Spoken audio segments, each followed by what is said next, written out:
My mom would be at all my sporting events. Let's say I was playing football. My mother would be on the sidelines, and let's say the action on the field went one way. My mother would run along with it. She's like, Mark, get on! I'd be like, oh my gosh. I'd be on the field, we get in the huddle with the guys, they go, Mark, is that your mother? I go, no, I never saw her before in my life. No, but seriously, some of you guys can relate to that. My mom, she really empowered me to become special in sports. See, the greatest gift my mother ever gave me, she believed in me. I've overdosed on drugs on 3 occasions where I should have been dead, but I believe I was kept here for a reason. You show me your friends, I will show you your future. How do I know this? Because I hung out with losers, I became the biggest loser of them all, because I gave up everything I dreamt about as a little boy, because of who I chose to surround myself with. My friends would drive me home at 2, 3, 4 in the morning.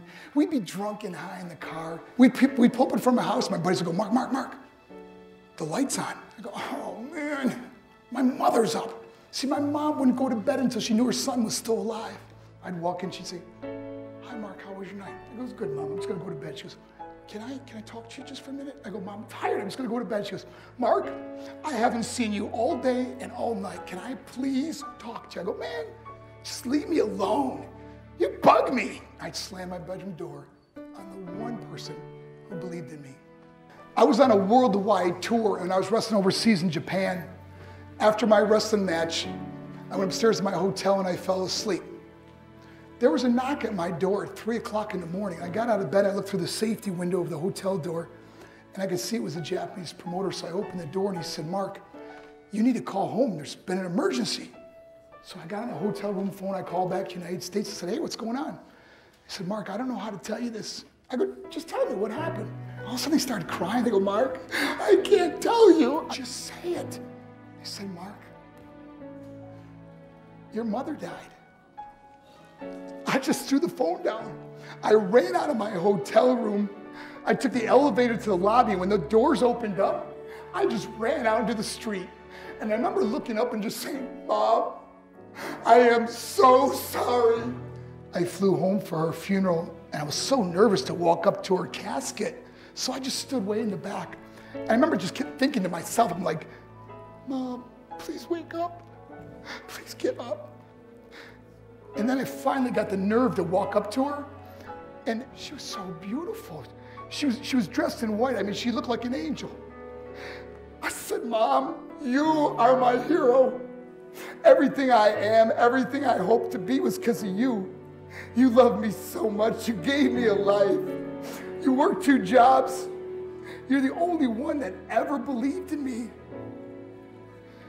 How'd I repay her? By getting drunk? By getting high, by getting stupid, by hanging out with losers, for what? All she ever wanted to do was talk to me. If you have a mother or a father, tell them how much you love them. See, my whole life was about being rich and famous. That's all I cared about. I had to win the race.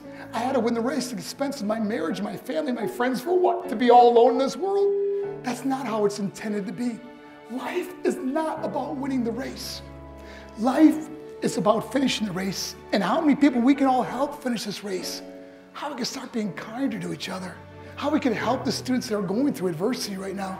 How we could stop with the name calling and hurting other people. Because in the end, it may be you that needs help to finish the race. Because I learned what is truly important, and that is how precious this gift of life is, and how quickly it can be taken away. See, I no longer live in time. I live in moments. I'm not worried about tomorrow. See, it's not what's in your pocket that matters. It's what's in your heart that truly matters. Love is just a word until somebody comes along and gives it meaning. You are the meaning.